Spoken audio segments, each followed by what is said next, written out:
바리새인과 서기관들 참으로 훌륭한 신앙의 모습을 가진 자들입니다. 11조 철저히, 금식 철저히, 모든 예배 철저히, 기도 철저히. 그들은 늘 다 잘하니까 스승이 되려고만 하고 어른 노릇만 하려고 하고 잔치상에서도 늘 상석에 앉으려고 하고 보통 비루한 백성들과는 나는 다른 존재야 라고 생각하며 늘 사람들 위에 군림하여 사람들에게 가르치려고 하였습니다. 그러나 우리 예수님 다르셨습니다. 죄인이요 병든 자요 정말 무능과 무지의 우리를 위하여 하늘 보좌 버리시고 이 땅에 오셨습니다. 자신을 십자가에 내어주시면서까지 몸소 사랑을 보여주셨습니다. 말로만이 꼰대가 아니라 몸소 사랑을 보여주신 참 스승이십니다.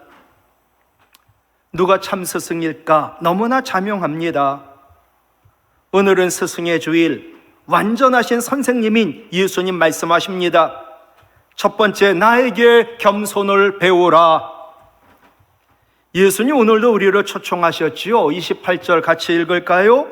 수고하고 무거운 짐진 자들아 다 내게로 오라. 내가 너희를 쉬게 하리라. 아멘. 사람들이 쉬게 하겠다고 높은 분이 가진 사람이 나를 부르면 그 자리 앞에 가면 너무나 불편합니다. 내가 그 앞에서 초라해지니까. 근데 예수님 말씀하시더라고요. 나는 내 앞에 나와 불편하지 않아.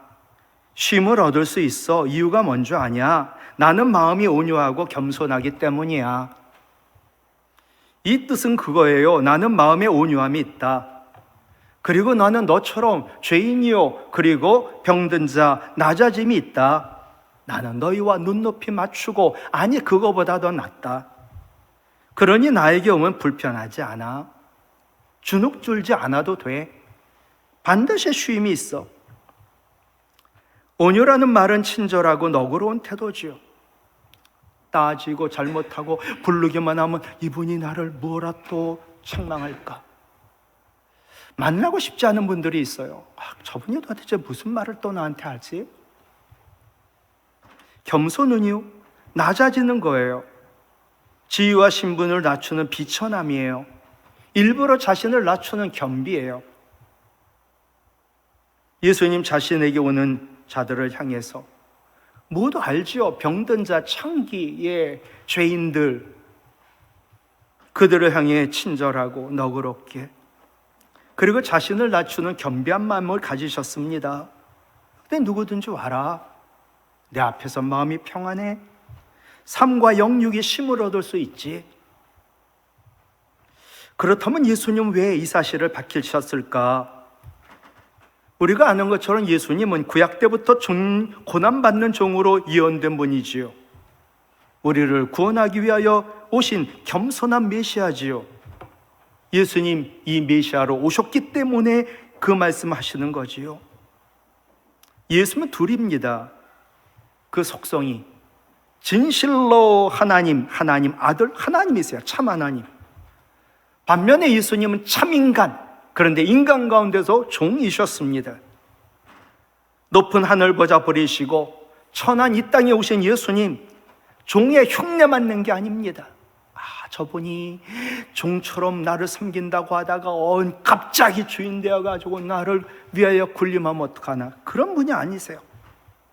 진정한 종으로 삶까지 사셨지요. 나의 멍에를 메고 내게 배워라. 그리하면 너희 마음이 쉼을 얻으리니 그 이유는 내 멍에는 쉽고 내 짐은 가볍기 때문이다. 주의 멍에를 메고 주에게 배우면 왜 마음의 쉼을 얻을 수 있을까요? 예수님 말씀하세요. 주님의 멍에는 쉽고 주님의 짐은 가볍기 때문이라고. 여러분, 예수님 말씀하신 내 멍에는 쉽고 내 짐은 가볍다라는 말은 표현은 다르지만 같은 뜻, 같은 의미입니다. 멍에가 뭔지 아시죠? 소, 가축이 짐승을 잘 끌 수 있도록 목에 씌우는 것이 짐이 멍에고, 짐은 주로 배에 실는 무거운 것을 말하는데 구체적으로 여기에서 얘기하는 짐은 율법사들을 비롯한 유대 종교 지도자들이 백성에게 지운 무거운 종교 의식적 행위를 말해요. 교회를 왔는데 이렇게 해야 돼, 저렇게 해야 돼, 얼마나 구속이 많은지. 그들 앞에 가면 그거 못 지킨 것 때문에 죄인으로 부끄럽고 또 야단 맞을까 봐. 반면에 우리 주님의 멍에와 짐은 유대주의자들이 구원의 방도로 가르친 율법 613가지의 교훈과 규칙들이 아니에요. 예수님이 말씀하신 주님의 멍에와 짐은 주님의 가르침을 말합니다.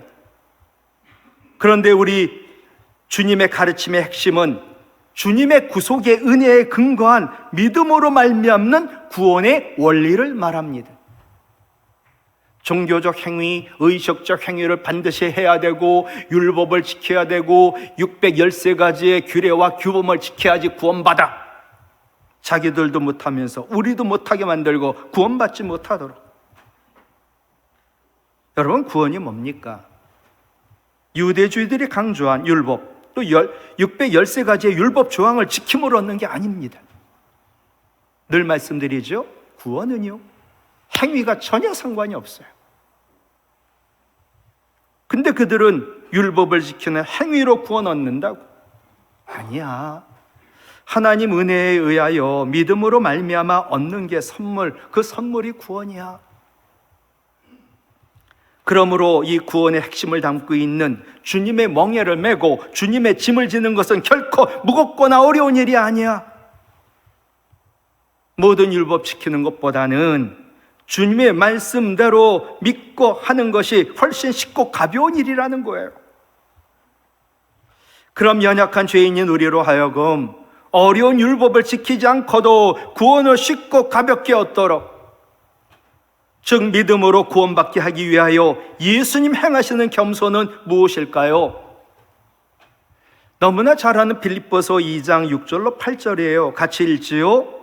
그는 근본 하나님의 본체시나 하나님과 동등됨을 취할 것으로 여기지 아니하시고 오히려 자기를 비워 종의 형체를 가지사 사람들과 같이 되셨고 사람의 모양으로 나타나사 자기를 낮추시고 죽기까지 복종하셨으니 곧 십자가에 죽으심이라. 아멘. 예수님은요, 우리에게 구원을 은혜로 주시려고 하나님이신 그분이 하나님 위치에서 사람이 되신 사람의 위치로 완전히 떨어져 낮추셨어요. 즉 하나님이 사람이 되신 성육신 사건이 예수님의 겸손의 근본이에요. 겸손해라. 하나님의 사람들이 된 것처럼, 사람이 된 것처럼 네가 땅에 떨어지도록 낮아져라. 그게 겸손이에요. 또한 예수님 사람 되셨지요. 하나님 앞에서 철저히 자신을 낮추고 죽기까지 복종하셨지요. 그게 십자가의 죽으심인데 이것이 예수님의 겸손이에요. 겸손. 예수님 겸손을 배워야 되는데 예수님 겸손이 뭘까?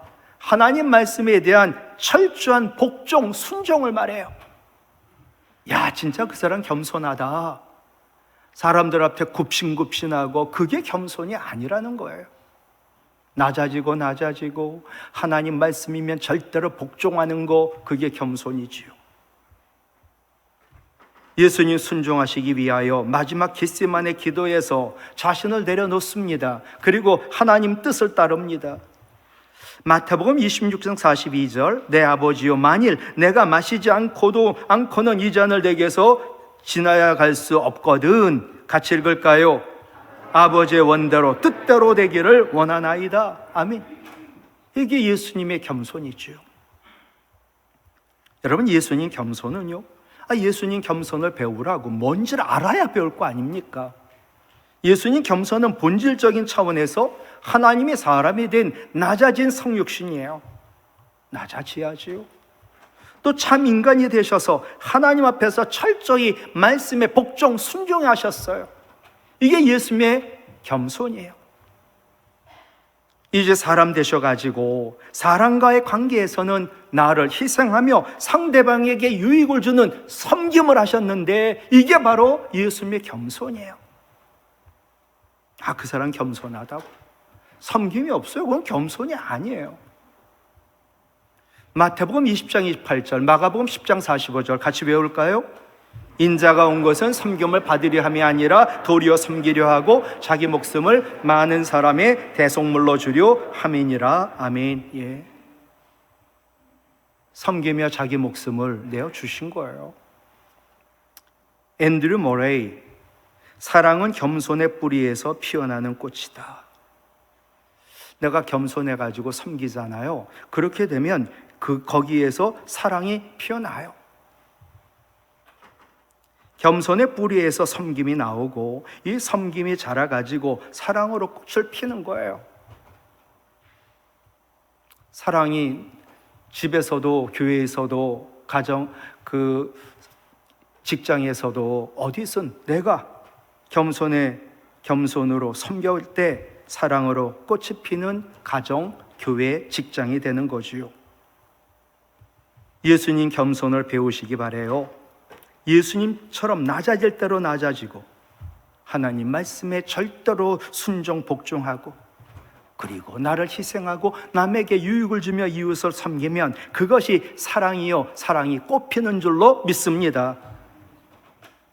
늘 겸손하여 잘 섬겨 사랑으로 꽃을 피우는 우리 가정과 교회 되기를 간절히 원합니다. 두 번째로, 완전하신 선생님인 예수님, 나에게 온유를 배우라 말씀하십니다. 29절, 나는 마음이 온유하고 겸손하니 내게 배우라. 여기서 온유는 겉으로만 부드러운 것이 아닙니다. 속으로 부드러운 겁니다.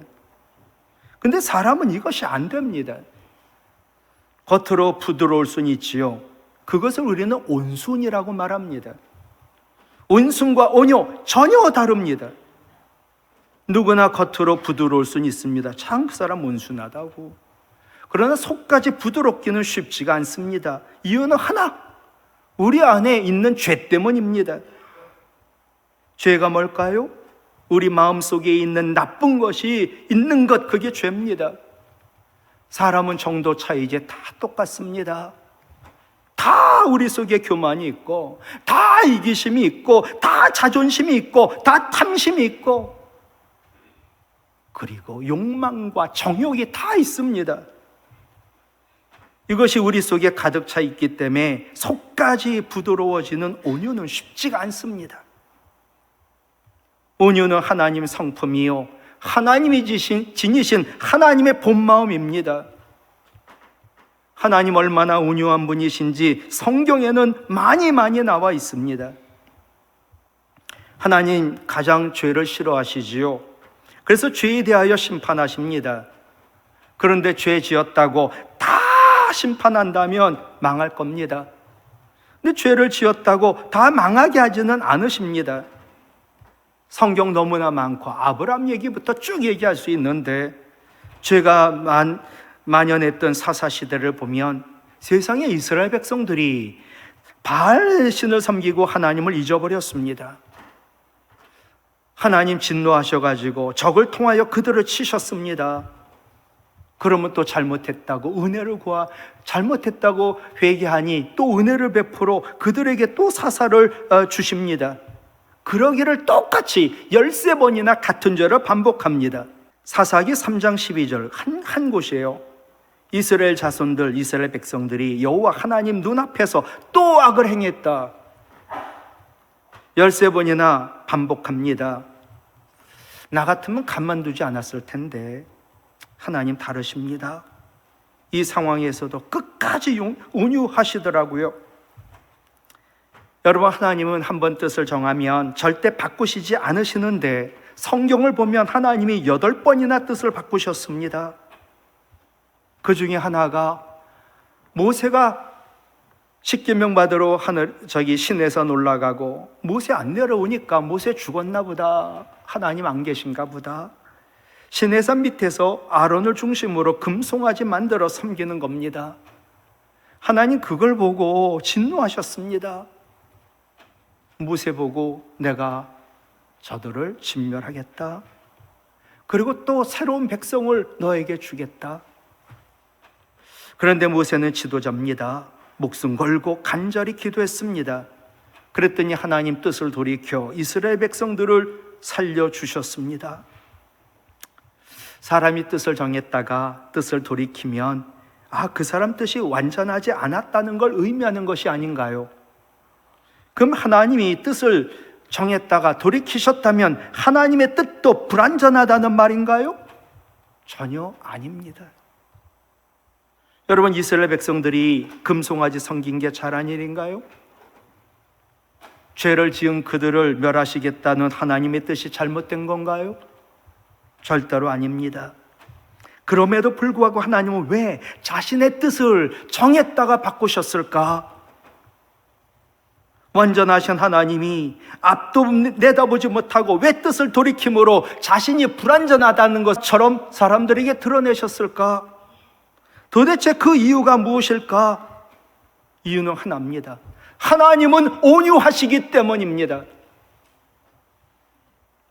하나님의 뜻이 잘못되었기 때문이 아닙니다. 우리가 잘못했습니다. 그런데 하나님이 뜻을 돌이키서라도 잘못되고 죄 많은 우리를 구원하기 위한 사랑 때문입니다. 교회에서도 가정에서도 직장에서도 나는 잘하는데 남이 잘못하는 건 많습니다. 그런데도 참고 기다립니다. 그게 온유입니다. 온유는 나 자신, 내 자존심, 내 생각, 내 명예, 내 뜻 버리고 남을 살리는 겁니다. 성경에 나오는 온유한 사람들, 하나님의 온유한 마음을 품은 사람들입니다. 그들이 위대한 신앙인들이지요. 대표적 사람이 모세입니다. 모세는 아내가 죽자 이방 구스 여인을 아내로 취합니다. 잘한 것 아닙니다. 이때 모세의 누이 미리암과 아론이 모세를 비방하며 도전합니다. 여호와 하나님, 모세와만 말씀하냐? 우리와도 말씀한다. 이거 잘못했어. 비방하고 도전하는 거 할 수 있다. 혈기 많은 모세가 마음이 편치 않은데 가만히 있습니다. 여러분, 모세가 누굽니까? 마음에 들지 않으면 사람을 죽인 자입니다. 그것도 둘이나 모래에 파묻은 자입니다. 그의 분노 혈기 만만치 않습니다. 그런데 이때는 달랐습니다. 하나님 마음을 품었기 때문입니다. 자기를 하나님 앞에 세우자 분노하고 혈기 부리는 것 부질없음을 깨닫습니다. 형제들이 나에 대하여 비방한 것 그럴 만하기 때문이야. 지도자에게 대하여 말한 것도 내가 완전한 지도자가 아니기 때문이야. 그러니 내가 들을 만한 이야기를 했어라고 생각한 거지요. 모든 것을 하나님 마음으로 품고 보니까 거칠 것이 없습니다. 그래서 억지로 참은 게 아니라 하나님 마음으로 참았습니다. 그리고 하나님께 맡기고 기다렸습니다. 그랬더니 때가 되자 하나님 개입하시더라고요. 내가 안 해도 비방하고 도전하던 미리암 병 걸려 사람들 깨닫게 합니다. 이를 보자 모세의 마음은 도리어 불쌍하고 측은만한 마음이 생겨가지고 기도했습니다. 하나님, 미리암의 문병 고쳐달라고. 혈기 많은, 그리고 분노가 만만치 않은, 화나면 사람까지 죽이는 이 모세. 기분 나쁜 말을 듣고도 참은 것 온유한 마음입니다. 하나님 때를 내가 개입하지 않고 기다린 거 온유한 마음입니다. 도리어 나한테 도전하고 비방하고 나를 무시한 그 미리암을 고쳐달라고 기도한 것도 온유한 마음입니다. 누구나 하나님의 이 온유한 마음을 품으면 이렇게 됩니다. 사람 똑같습니다. 나의 본래 마음으로는 절대로 안 됩니다. 그러나 하나님의 마음이 온유가 임하면 이렇게 됩니다. 하나님의 온유를 우리에게 보여주신 분 예수님이십니다. 예수님은 이 세상에 낳은 사람들 중에서 가장 온유한 분입니다. 왜냐하면 사람이 온유해진 것은 약하기 때문이기도 합니다. 근데 예수님 하나님이시잖아요. 약한 분도 아니고 약할 필요도 없는데 스스로 약한 사람이 되셨습니다. 사람이 되셔서도 종이 되고 십자가에서 죽고 음부까지 내려가셨습니다. 더 이상 온유해질 수 없는 데까지 온유해지사 끝나고 진 줄 알았는데 사탄 마귀를 이기시고 우리를 구원하시고 승리하셨습니다. 온유가 이깁니다. 마찬가지로 십자가도 너무 약하고 너무 부끄럽고 너무 무기력한데 이 약한 십자가가 막강한 로마 제국을 무너뜨렸습니다. 예수님 보여주신 온유의 비밀, 바로 십자가입니다. 십자가는 약하나 결국 십자가가 이겼습니다. 십자가가 가장 강합니다. 온유가 가장 강합니다. 온유는 하나님 속성이요 예수님 성품입니다. 나 말할 수 있습니다. 능히 그를 이길 수 있습니다. 그런데 져줍니다. 나 힘과 능력 다 있습니다. 그런데 져줍니다. 그 절제된 힘을 온유라고 말합니다. 그럼 어떻게 해야 절제된 힘인 온유를 가질 수 있을까? 오직 성령으로 됩니다. 스가랴 4장 6절 같이 외울까요? 이는 힘으로 되지 아니하며 능력으로 되지 아니하고 오직 나의 영 성령으로 되느니라. 사람이 성령 충만하면요 성령에 매였다라고 말을 하는데, 성령에 매이면 삶에 이런 열매가 나타납니다. 저절로. 갈라디아서 5장 22절로 23절, 성령의 열매는 같이 해요. 사랑, 희락, 화평, 오래 참음, 자비, 양선, 충성, 온유, 절제. 우리 안에 성령이 계시면, 성령이 주인 되면 늘 우리를 복종시켜 하나님 앞에 서게 하시고 하나님 존전에서 온유하게 만듭니다. 온유는 성령의 열매입니다. 그러기에 성품상 온순하지 못해도 온유할 수 있습니다. 그분 혈기 되게 많이 부리고 화나면 핏대를 올려요. 온순하지 않습니다. 모세가 그랬습니다. 성경의 대부분 사람들 온순하지 못했습니다. 근데 성령의 능력으로 온유해졌습니다. 1번 타자 모세. 다윗도 마찬가지입니다. 다윗 제일 그런 게 전도 베드로라 생각이 들어요. 얼마나 혈기 많고 다혈질인지 온순하지 않아요. 근데 그가 성령의 능력으로 온순해지더라고요. 사도 바울 마찬가지입니다. 예수 믿는 자 열심으로 잡아 죽이던 자 성령이 임하니 그가 온유해졌습니다. 말씀은 마칠게요. 여러분 누가 복을 받고 누가 이기는지 아십니까? 바로 온유한 사람입니다. 온유하신 예수님, 하늘과 땅을 기업으로 다 차지하시고 왕이 되셨습니다. 예수님 말씀이 맞지요. 온유한 자가 땅을 기업으로 받는다고. 성령 충만하여 온유한 자로 땅을 차지하시고 그 땅 하나님 나라 되길 원합니다.